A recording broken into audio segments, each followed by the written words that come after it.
Hey guys, this is George. Hello. So today we're going to look at set 1535, which is something that my friend Matt Slightmark wanted me to do. And we're going to do it in a really different way, I guess. We're going to explain why we call it implosion friendly and things like that, as opposed to explosion friendly sets, which are also V sets. They belong to a cousin family, but they have different characteristics in terms of their behavior or the locations of their sevens. They are off-axis sevens. Okay, so let's start with the 1315 set. Sorry, 1315 set. Keep saying 1535. 1315 set.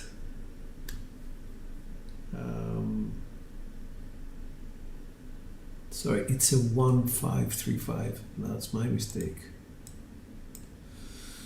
1535. I bet I made a mistake everywhere. Yep.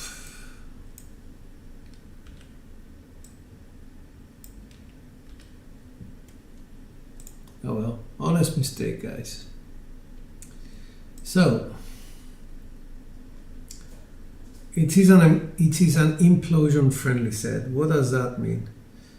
It means that if the dice are moving in a direction which is like so, let me just do the direction like so, they move inwards, then the result is a hard 6. Let me just put it back as it was, and if this one is moving inwards, imploding, let me just do that, then it's aces. So you can see ace and ace on both dice. So that's why we call them implosion friendly. Ace 5, 3, 5. Let me just put this one back where it was. Here we go. They are explosion unfriendly because if we explode our dice, which is usually the result of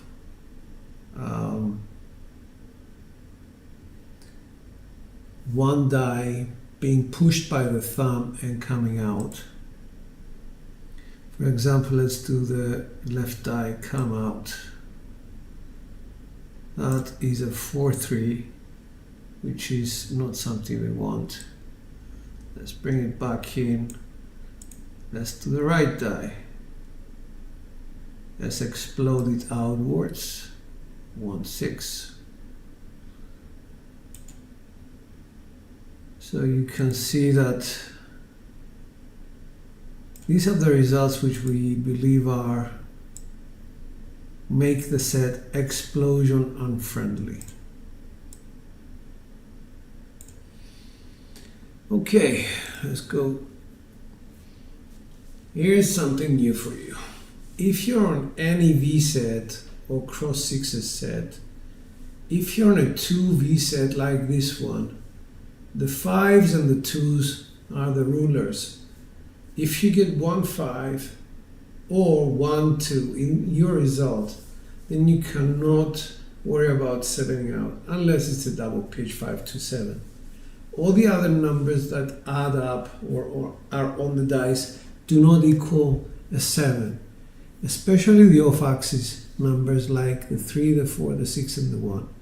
Having in mind that most of the 7s reside off-axis on a V set, any V set, 4 of them reside off-axis, then it's a good idea when you're at the casino and you don't know which die is left or right, to assume that if you get a 5 or a 2 in the result, you're safe.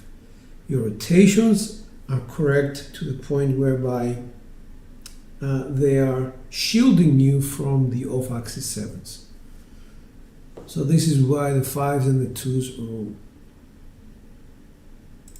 see.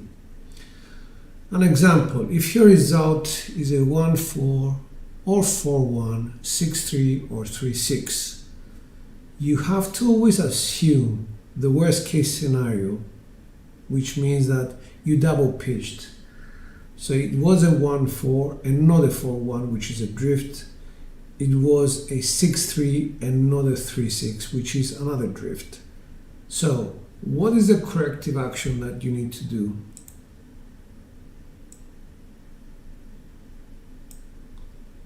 If you're home and you're working on your mechanics, then adjust the middle finger. That's what's worth doing.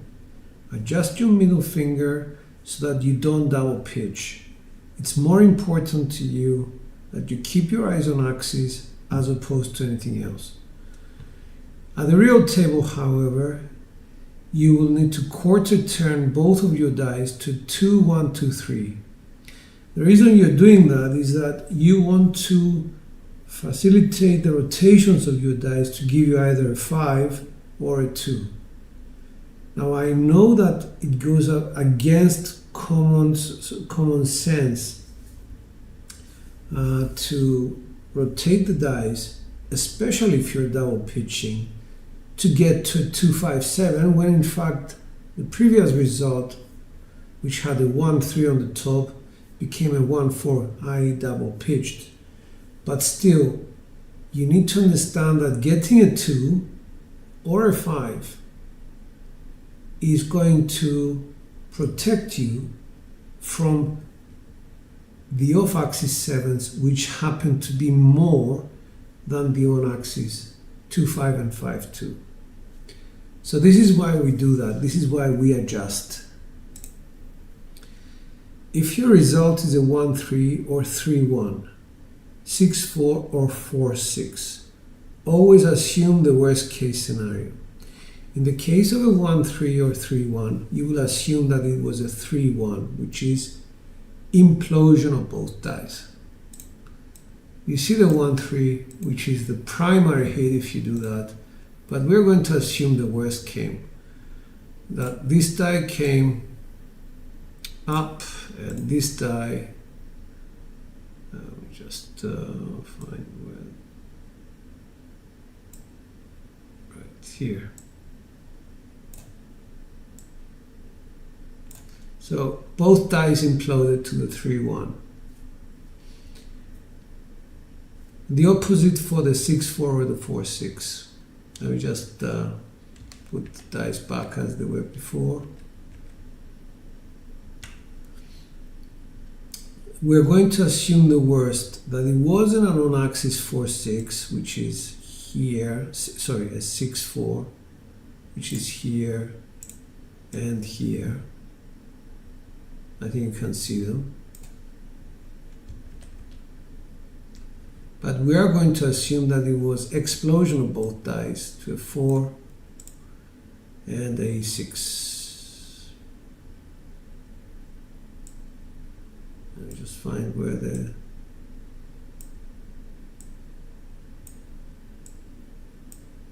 here we go. So both dice exploded outwards.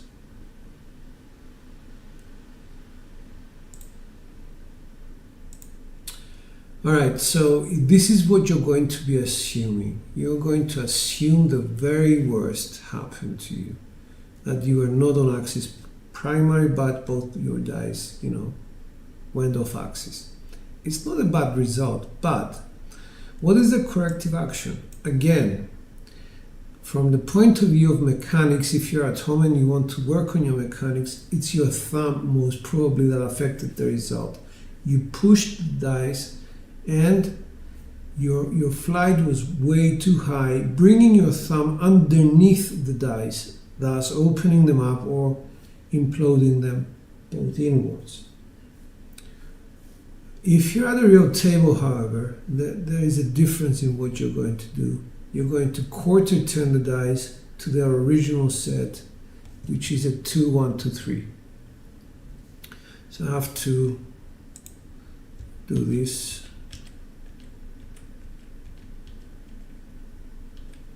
Okay, oops, Control Y. So I have to turn my dice 2, 1,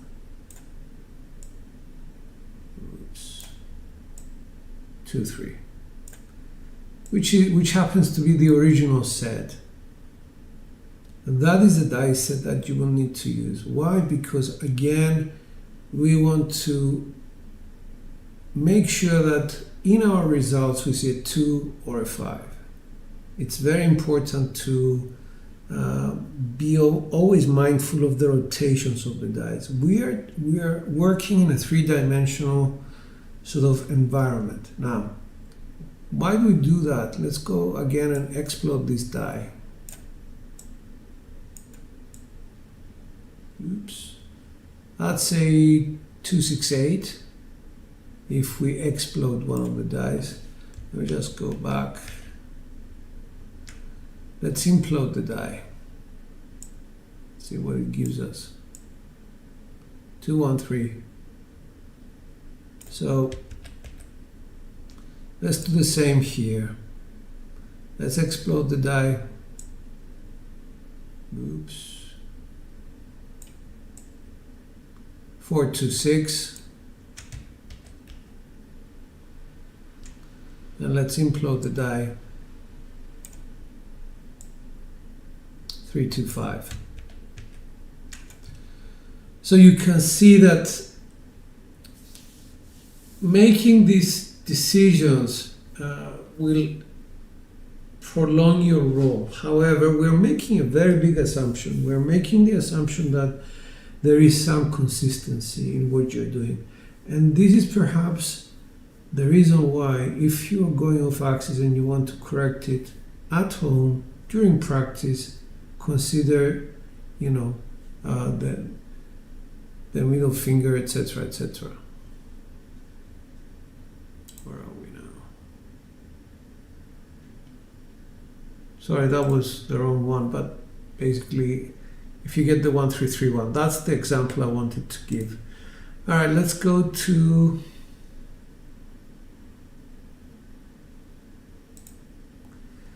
irrelevant hardware rule. Okay, so there's a rule which, in my experience, is very important for you to understand. If you get aces on a 2V set, heart 6, 12s, and heart 8, you're basically one die off axis, and that's a warning sign. It's not something that you should get. Now, in the case of in this particular case, where we have the ace on the top and the 3 on the top, if we do get snake eyes or heart 6, it's not that bad. Simply because we actually went to this set because we know that we implode sometimes. It's not that bad. But if you get the 12 or the heart 8, that's a big no-no. Because you know that one of your dice is exploding. Corrective action, it's the thumb. The thumb is doing all the damage. At the real table, I would say to you, do not try and fix it by quarter turning. I would go to hardware set straight up, especially if there were 2 incidences within the last 2 throws where you were one off axis.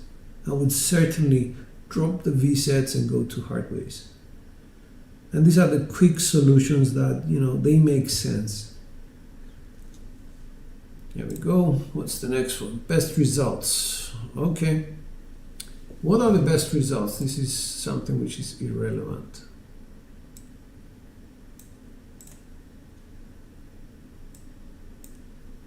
Sorry.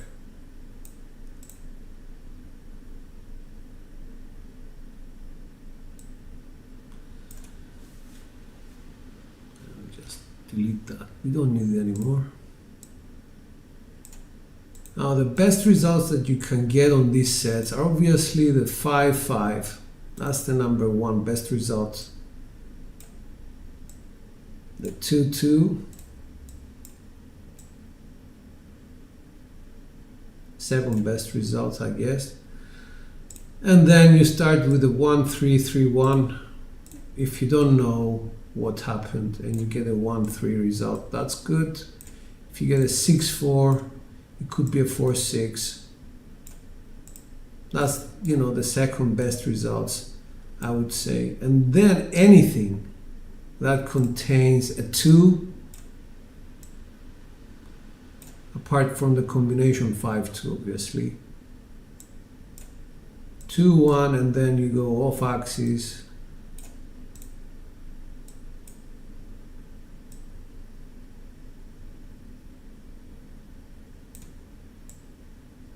Two, 3, then the 2-4, which is on the other side, you know, off axis. And then on the 5 side, 5-4,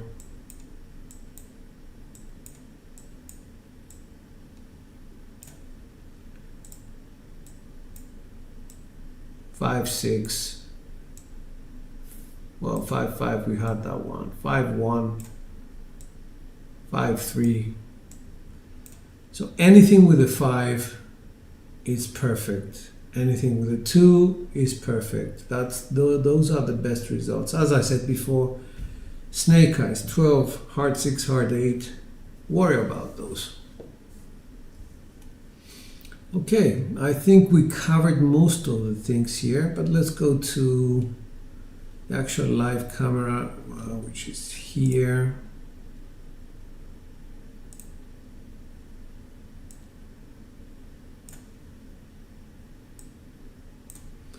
So,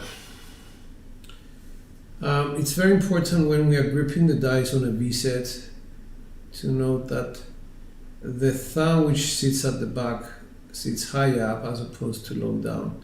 If it goes low down, it's going to split the dice, it's going to open them up. That's number one. Unless you're somebody like Mac, whereby he has a full grip, thumb and middle finger are very low down on both, and he doesn't have a problem. He doesn't open them up. But basically, this is what happens. You press too hard, especially if you lift off and your thumb ends up underneath the dice when you're high up in the air. That pushes the dice, opens them up, and you're immediately off axis. If you're using V sets or cross sixes, you need to be better than an average on the on axis. You need to be at least at 50 to 55% on axis. Right. Second thing is, at the front, the dice you have to have a thumb which is 50-50 split on these dice at the front. That helps you with what? It helps with the synchronization of the rotations. As the dice rotate, they rotate together. Imagine if you have your finger slightly on this die. When they start rotating back spinning, one of the dice is going to get more rotations than the other. It's just common sense for that to happen. And then the last thing is this. If you're using a power grip, the index finger and the ring finger are very important in the sense that they're just there to keep the dice straight. If you put pressure on either this one or this one, you're doing exactly the same thing as we said before. You're opening up the dice like so. And we don't want to do that. You put pressure here at the end and then you have your thumb at the back, that's what happens. So try very hard to keep them at like very passive passengers. A lot of us, we have a tendency to use our index finger as the dominant finger in anything we do in our life, and I would say 85% of people in the world have this finger as a dominant finger. But in craps, you need to retrain your middle finger to become dominant and this one, the index finger, to become passive.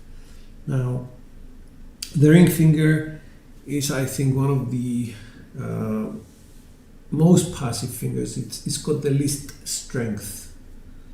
So I don't worry too much about it, but all I do worry about with the index finger, the ring finger, is to place it correctly on the dice. Not too low, not too high. I'm just hoping that this kind of helps. It's this particular set belongs to the 2, 1, 2, 3 family, and it's implosion friendly family.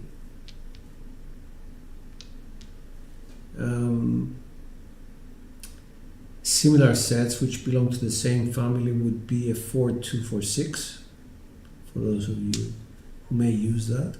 And in the configuration that Matt's Light Mac posted it's a 2, 3, 6, 3. For those of you using cross sixes set, this would translate into a 6, 5, 6, 4 set in its original format. And then in the format that Matt's Light Mac recommended, it's a 5, 1, 4, 1. Putting your hardways facing the shooter and facing away from the shooter. In this case, to just paraphrase what we were doing before, you need to see a 6 or an ace in your results in order to make sure that the off-axis results cannot create a 7. In the case of a 4, 6, 4, 2 set, 4, 2, 4, 6, which we mentioned before, which is a 2, 3, 6, 3. The numbers that you need to be looking for is the 4 and the 3 in your results. If you get a 4 or a 3 in your results, that's perfect. You don't have a problem. So remember these tips. They're very important. They make sense. It's just like a hardware set. When you go one off axis, there's no chance to get a 7. In the case of V sets, it's if you have one of the numbers which create the V set, like the 3 or the 4. In the case of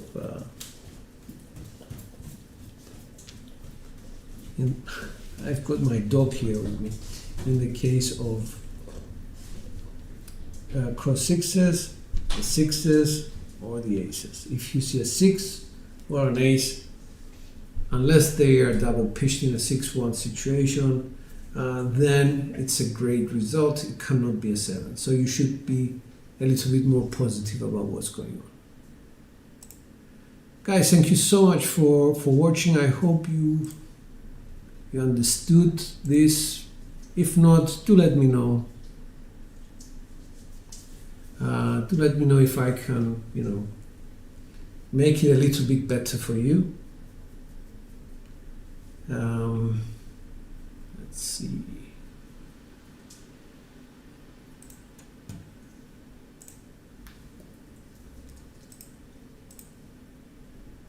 I just zoom out and see whether you can see me.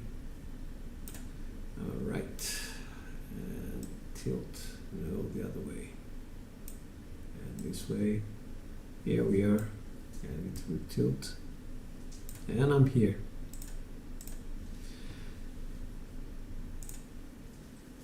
So let me know if there is anything more I can sort of share with you.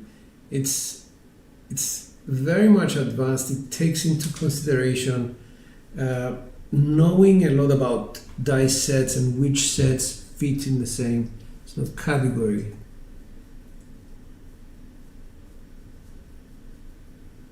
Yeah, I think people need to watch this one. Anyway, thank you for your time.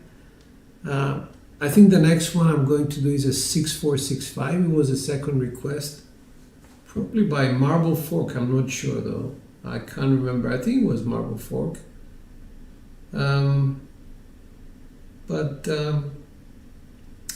Yeah, that's the second one I'm going to do. And You're welcome. You're welcome, everyone.